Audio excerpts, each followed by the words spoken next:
my name is Sean Ennis from Ennis Management, and thank you for joining me once again on the Creative Collective. And today I'm joined by a very special guest. He's a published author from Baltimore, Maryland, Anthony L. Leslie Jr. Hey Sean, thanks for having me on. Not a problem. Thank you for joining me. So you're originally from Baltimore, Maryland? Yep, Baltimore, Maryland, born and raised. And can you talk a little bit about what it was like growing up in Baltimore? I had a pretty standard childhood upcoming. I had a good life. I ran into problems like fresh out of high school.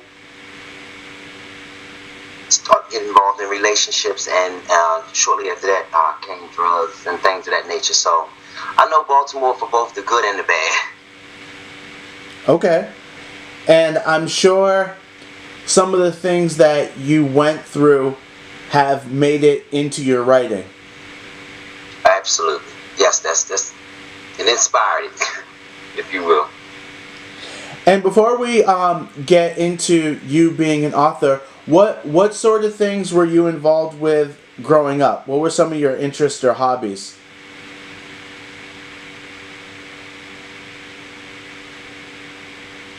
Just basic things, same things. I always worked through high school. So I was in the sports, so I like to play basketball and football. I always liked to write. I was just an average kid, but I started working early, so that was like fun for me. And what were some of the jobs that you were doing early on? I always geared towards retail, so I worked in retail. Most places. My last job in retail was Whole Foods Market. But from there, I started doing leasing apartments. And leased apartments for maybe 8 years. And since then, I have a condo, so I rent out a room. So I'm still leasing to a degree now today. And you've written 3 books, is that correct? Yep. Can you let's start with your first book. What was the title and what was your first book about? First book was the published book, The Naked Truth: The Journey from Within, and that was a memoir, and it dates back to maybe when I was about 5, and then it moves on up to current days in time. And when did you start working on this book? Maybe in 2010, maybe. I was in a rehab for 8 months. I can't, we can, and one of the criteria is where we had to do a journal. So I was journaling each day and also converting back to some recent events, and that's how they made their way into a book. And what are some of the themes or topics or things that you cover in your book? When I wrote the book, I specifically wanted to reach like a wide variety of people. It was important that the read was appealing to both adults and children. But basically it talks about, of course, drugs is heavily infused with spirituality, because I feel that's where I receive most of my help, and that's where I can get most of my merit from. I feel like the spiritual strength is what kind of brought me through a lot of things, and reveling in that mindset, it kind of helped not only get over things, but to prevent myself from getting back into those same areas where I fell short in. So it talks about, overcoming drugs, dealing with straight society, and then living my life as a gay black man. And it also talks about molestation. Talks about it just touches on so many topics that it's kind of hard to center in on one. Of course, when I wrote the book, it wasn't, I didn't have a topic. I was just sharing, my experiences. But those are some of the things that stick out most. Now, being that this is such a personal work and you touch on really delicate subjects like addiction and sexuality, and you're pulling from a real personal place, can you sort of describe what that was like?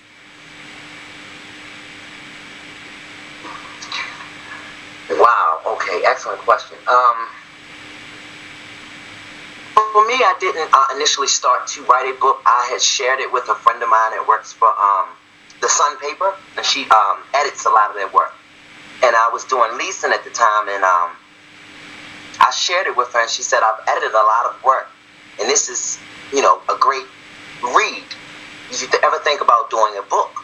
So I went back and reviewed it, and I kind of saw what she saw, and I felt exactly what you just expressed. I felt like I really don't want to put myself out there, something so personal, when it was really just to help me identify things from my past and face things that I kind of ignored for so long. So it's really intimidating, if you will, but the reward that came along with it, after sharing my story and getting the feedback from so many different classes of people and age groups, and once it made its movement, I felt relieved. I feel like it's not easy to talk about those personal things, but I feel empowered now that it's out there. It's not vested within myself. And you mentioned some of the feedback. Can you talk about some of the different feedback that you've received on your work?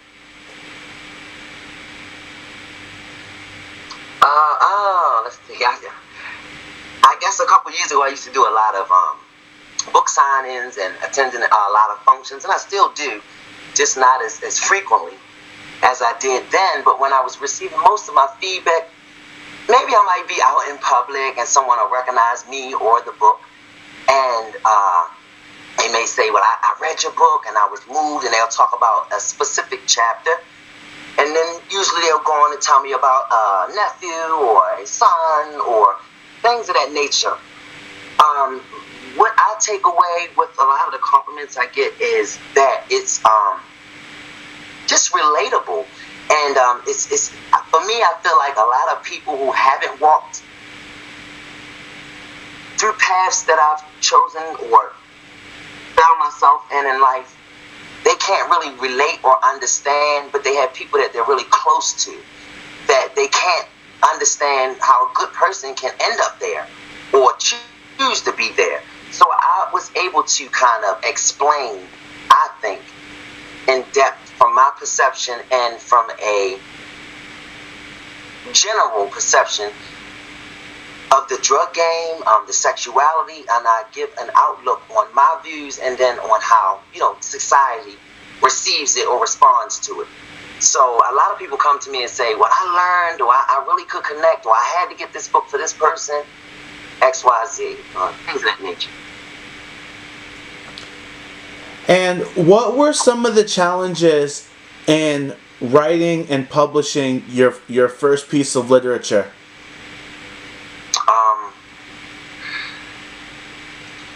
Well, I will just mention, a lot of people don't realize it's a little costly to get the work published.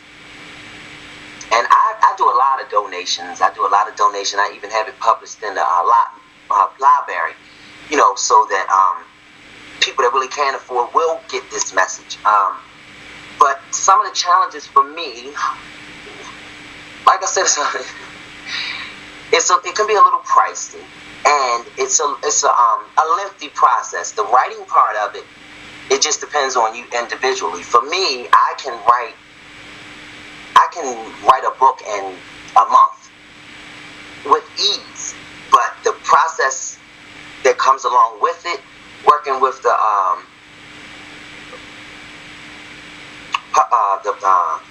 publishing company and getting your point and getting it expressed and printed exactly how you want it, and that's a little time. It can be a little time consuming, and especially if it's not your field, it's intimidating. Another intimidating thing. But overall, it's a rewarding experience. I would suggest anybody, even if you don't get it published, write down what you experienced in life, so that you can have a clear perception, or maybe you can help someone else. So it's a good experience, but it's just not as easy. The writing part is easy, but getting it published and getting everything converted how you want to get it across can be a little time consuming and intimidating. Now I'd like to talk about your second book. Second book is a children's book. Now, I'm an author, and I'm trying not to get boxed in one lane. So the second book is more for my younger audience. It's a children's read. And my son, I have a 22-year-old son, and he has ADHD. So he has a dual impairment. And I found with that, him and a lot of his peers, they really enjoy coloring.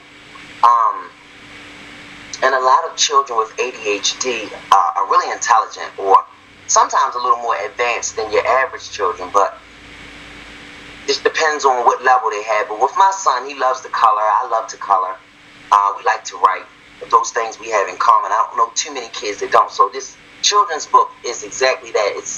It's for children from the ages of, I would say, maybe 4 to 17. It's over 100 pages.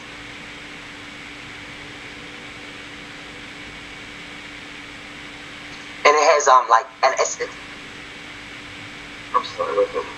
it's an activity book, so it has crossword, puzzles, maps, racing maps, all kinds of things to help educate the children. But it's fun, and it's centered around my dog. I actually have a service dog, Cockapoo. So all the pictures are real pictures interpreted into, a child form. And then some real pictures in it. So it's a good book. I like it, but I'm a little childish in some areas. But that I'm still working on publishing that now. So I'm hoping by 2020 for June, that's the release date.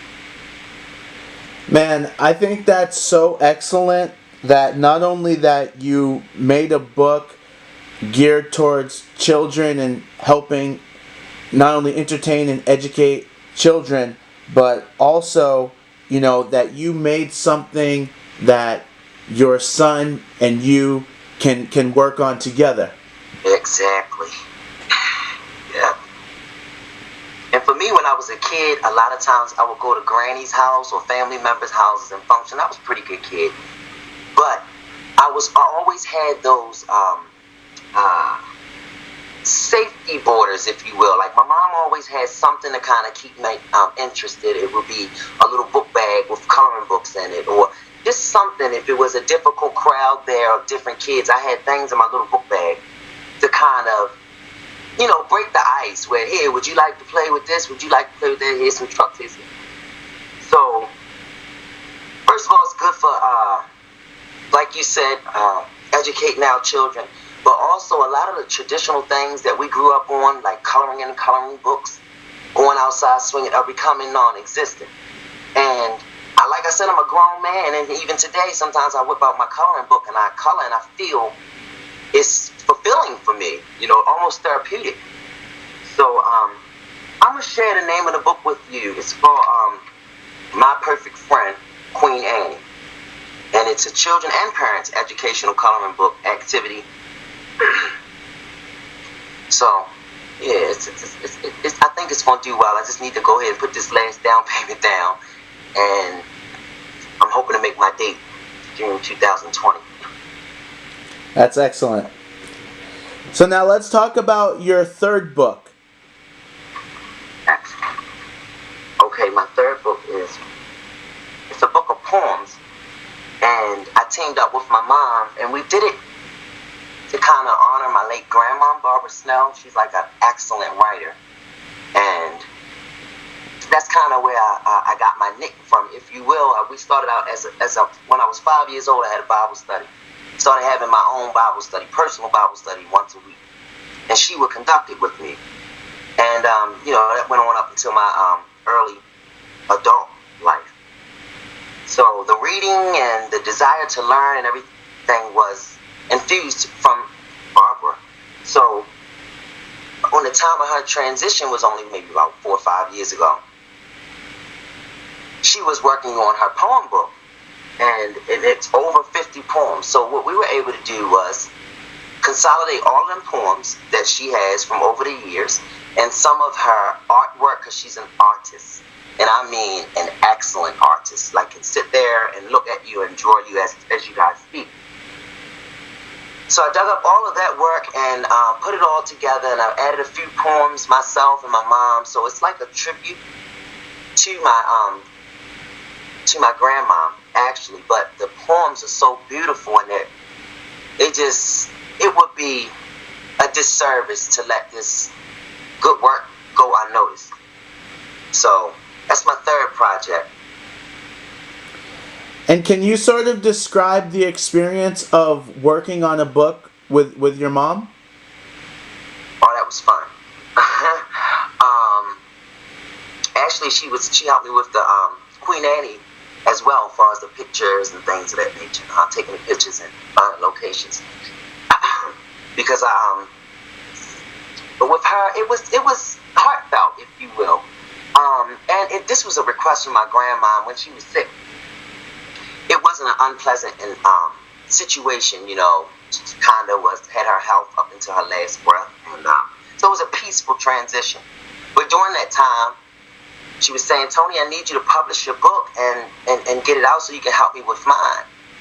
And you know, that's my grandmom, so of course I'm not seeing things as they literally are in the moment. Like, she's trying to tell me that there's a sense of urgency, because as much as you love me and want me to stay, that's not where we are in life. So for me, it was a big help that my mom jumped on board, because I felt pressured. I felt like I was unable to fulfill her wishes.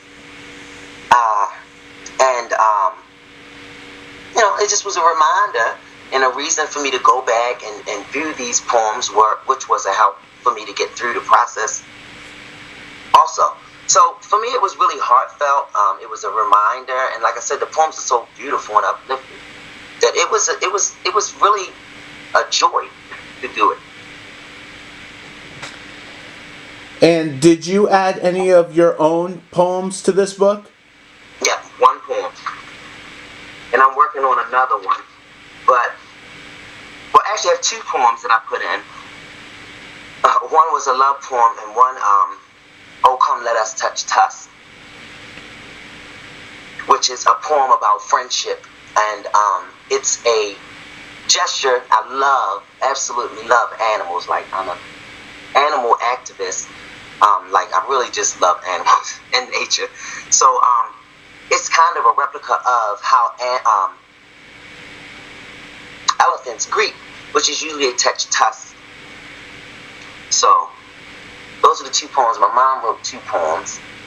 I'm gonna try to do one more before it's actually the finished product. But as of now, we have 56 poems, and so many artwork and different self-portraits that my grandmother's done of herself over the years. So I'm excited about both of those. Absolutely. I can't wait to see how that project turns out. Now, let's talk about some of your follow-up projects and also recent projects. Okay. I'm working on with a friend of mine, very close friend of mine, Taisha Downer. She has a publishing company, TD Publishing. And her and I, we go back to the 6th grade, so we're really close, intimate friends. And she asked me to come aboard and help assist her in transitioning the book to the YouTube series. And of course, that's what I did, but I was blessed to be able to be an extra in one of the series. So, and the name of it is Diamonds in the Rough, spelled with a Z. DIAMANDZ. Diamonds in the Rough. And for me, that's my next goal, to hopefully transition the Naked Truth into the film industry. So getting that hands-on training and just helping assist my friend. I'm learning so much. But that project, I'm so excited about that because definitely acting, goes hand in hand with the film industry. And my goal is to get my book onto the big screen. And if I can be an extra, that'd be great. But basically just want to get the story across, and being able to experience it with a friend of mine kind of gives me a little bit of practice and experience. And without giving too much away, can you tell us a little bit about what Diamonds in the Rough is about? It's like a microscopic peek at mostly our generation, dealing with socializing with just peers and mates and relationships and dealing with life, fresh out of college or school and making decisions. But it's all centrally based here in Baltimore. So it's kind of giving you a peek at, I would like to say our swag and, how we move down here in Baltimore. But it's awesome. Now, you were featured on the cover of Baltimore Times? Yes, I was on Baltimore Times, and I was part of the Baltimore Times book club for maybe about 2 or 3 years, and that's how I came across the Baltimore Times and was able to get a cover and an article in. And what sort of feedback did you get when your friends and your family and your peers saw you on the cover of the Baltimore Times? Man, it was awesome. It was a really good feeling because my goal is to get the story out there and to touch as many people as I can. I'm even thinking about doing a spin-off, but it's not something I want to do, but I just think that it would fare well, and I noticed that a lot of people, they want more.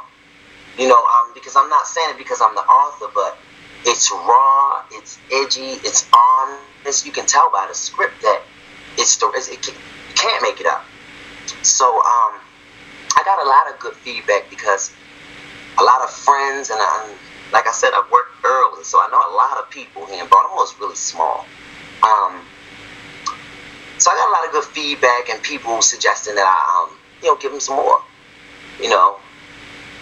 But if I do anything after these follow-up projects, I want to do a novel, because I was limited with my story because I couldn't exaggerate or I couldn't add things in. I wanted to be true to my craft and keep the focus on me and my story. And the goal with me doing a memoir was so that if I do create an audience, they would really get to know me before they get to see, what work I'm forking off, which is usually backwards, how it works in the author world. But it's faring pretty well for me. Now, you were also a guest on a TV show. Can you talk about that? That's the reality of it. I was on, yes, oh yeah. Okay, you did your research. All right, let's see. It sure was. It was called That's the Reality of It. And it was on TV 54, Baltimore station. And I did a promo commercial. So I did an interview with 2 casts, and I got a lot of sales from that because a lot of people that I wasn't even aiming to reach, caught spins of that TV show. It was my first introduction to TV, so it can be a little tricky. But it fared pretty well. I was pretty proud of that interview, actually. And how did you get booked for that appearance on the TV show? How'd that come about? Actually, a gentleman reached out to me through my LinkedIn. I don't really use LinkedIn. Is a very effective social media site. I have a couple of those accounts, but I really don't utilize it as much as possible. But quarterly, I might check it. And I noticed that he offered me to come on to the commercial and do a set with another author. And I asked him if I pay the difference, could I do my own set? And that's how that came about. And what was that experience like for you? A good experience, and necessary, because today's time, everything is computer and media, so books are, I like to say an endangered species. But for me, it was good to kind of get that message out there and touch so many different people, make them aware. And you also had a guest appearance on a radio station that's affiliated with Howard University? Oh, 95.9. Yes, the Anthony McCartney Show. He actually was out, and to my surprise, they were having a special authors tribute for Baltimore, and it was 4 of us authors there, and I knew all of them, ironically. Because a lot of people this is one of the most welcoming fields. It's not competitive at all. I have yet to run across someone that wants to compete with me or they don't want to share their resources. This is one field that we are all open on. We are all like pushing for each other, and so it was awesome. Actually, Taisha Downer was on that interview with me. To my surprise, we didn't even know, and we talk frequently. But we didn't know. We knew of that radio station, but we wound up on a set together, along with Derek Barnes, who's a friend of mine, and has an awesome book. I believe it's called Manhood. And Hassan, I can't think of Hassan, but Hassan hosted the show. So that for me was awesome. We engaged with some of the audience, and that was awesome. And was that your first time doing a radio appearance? That was my first time doing a radio appearance, and I'm like a really orderly, I always prepare for things. And at the time, I had a publicist, Finesse, and he's well known down here in Baltimore. Like, if you don't know Finesse, then you don't know much of nothing. So I was working with him, and he had a whole, I would almost say, almost a classroom of clients. And we all got along well, but he's like into so much. So I got 1 day's notice, and this was my first radio show. But I mean, he was right there with us to hold our hands through it. But anything new to you is a little intimidating. So I was nervous and had no reason to be, because I knew everybody on the panel. I even knew it was just great. But I wish I could have been a little more prepared. But if you just bring in yourself, it's really not much preparation. Not much. You want to prepare for anything, but if you're being real and you're talking about true events and things like that, you're equipped. So it was an awesome experience. Now, what advice can you give for first-time authors or anyone who's interested in writing their own piece of literature? First of all, shake your fear, because I often hear people that we can talk for 5 minutes or we can talk for 2 minutes about my book and go into their life or how it relates. And it's not just a cliche when you say everyone has a story. The thing that's holding them back is they're either too busy or they don't think that it'll come off right. I'll tell you this. If you can get your words on the paper, it doesn't have to be in perfect book form. It doesn't have to be flow like books should do, because it's many of us authors that's willing to critique your book or overlook it. Whatever needs to be done, it's a process that has to take place. But all you need to do is express your heart and use what basic tools in your mind to convert that on the paper, and putting it in a book form and making it flow and sound nice and look nice will all come later. But just start writing. I would suggest you start with, I started with a table of contents when I went to put it in book form, and I created 15 titles because I couldn't come up with a title for the book. And from those titles, I thought about an incident that sounded like it related to the title. It sounds complicated, but it's so simple. It was related to the title, and I focused on whatever subject I wanted to talk about. For an example, you already possess everything you need to be great. That's chapter 2. Now, for me, that sounds like it could be a title. So I went from that chapter, and I thought of an event or a situation that was in relation to what I'm trying to talk about in my book. And I broke it down and I shared it, and I made a chapter of it. And that's how that chapter, you already possess everything you need to be great, came about. So I would advise use your table of contents as a cheat sheet, if you will. Because I was completely finished the book by the time I had came up with a title, you know. So that's my advice to don't allow fear to rule you, and you don't have to share with everyone what you're doing. Just start the process. Keep a pad at the side of your bed because it comes and goes. And then if you can get your work together, you can pay anybody to edit your work. So my suggestion is get it started. And that's truly some great advice. Now, I also want to ask you, since you have experience, what are some tips that you can give self-published authors on how to market their book?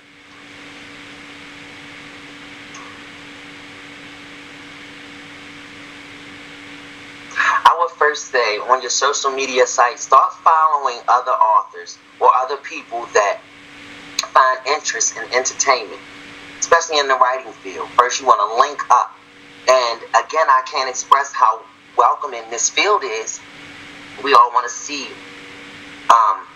we want to expand and we want to build. We welcome you. So first you can start by linking up. And I live my life by A helps B, who helps A the most. And what that means essentially is if Sean calls me and say, hey, Tony, I need a favor. Could you call this person, or could you do this, or could you XYZ? And I go do that, and I catch a blessing in doing that. I make that call for Sean, and somebody say, hey, I just needed somebody to XYZ. So I live my life in A helps B, who helps A the most. Meaning, as long as I'm helping someone else, I'm helping myself. So once you start linking with different authors or friend requesting different authors, you're just going to be in the social realm. So that's one way that you can start. But to keep it simple, just get that basic notepad or open up a link on your computer, your notepad, and start writing down some significant events of your life. I don't know what area you wanted to go in. I felt like I wanted to be gut level honest and talk about the adversities and how I came over them and what kept me sane afterwards. So find that topic and share. We all got something great to talk about, and it's therapeutic. I don't care if you need therapy or not. It's therapeutic. Great advice. Now, can you share your social media links? Sure.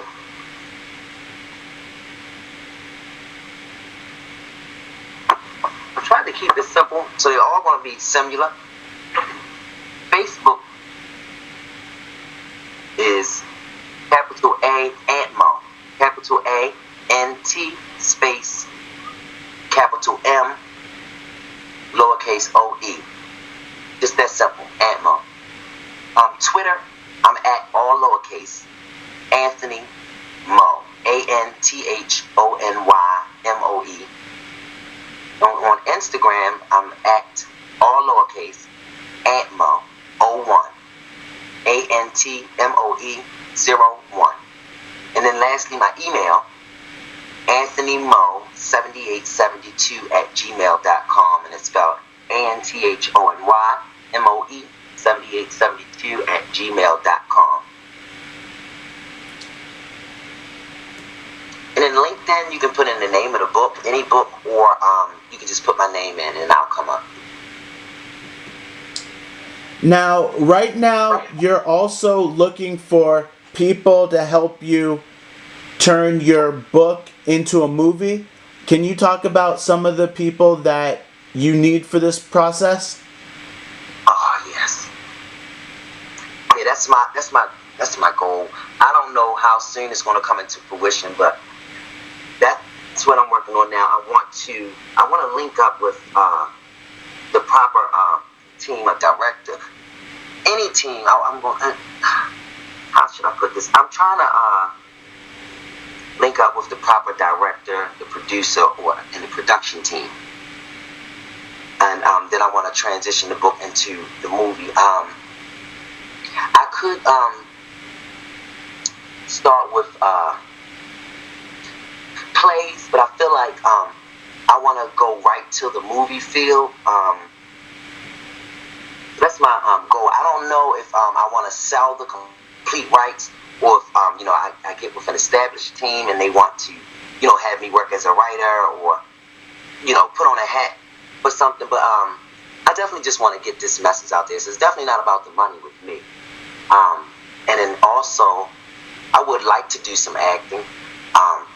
So the sky's the limit, but the goal is to get this book into the movies. So I'm prayerful. And where can people go to purchase or read your book? Okay, now that you can go anywhere. If you go to any of my social media sites, it should be a link like right on the very top of the page where you can order the book from Amazon, and it'll come. It'll come within 2 days, 2 business days. You can deliver it anywhere, work, home, school, doesn't matter. But it also Barnes and Nobles. It's in all Baltimore County libraries because I'm a Baltimore County resident. It can be ordered through the libraries and also from local bookstores. It's on PayPal. Of course, it's at Amazon and Kindle. But it'd be easy just to go to any of my social medias and get that link. Now, is there anyone you'd like to acknowledge for offering you financial or emotional support? Currently, today? Yes, sir.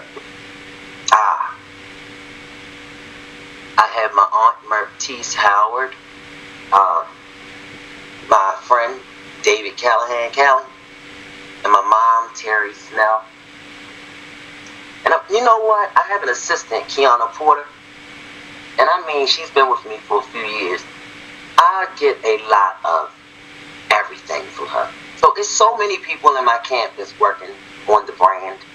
So I could list them all. But those select few, Taisha, are kind of on the forefront. Well, I'd like to give a very big thank you to my guests for joining me today on the Creative Collective.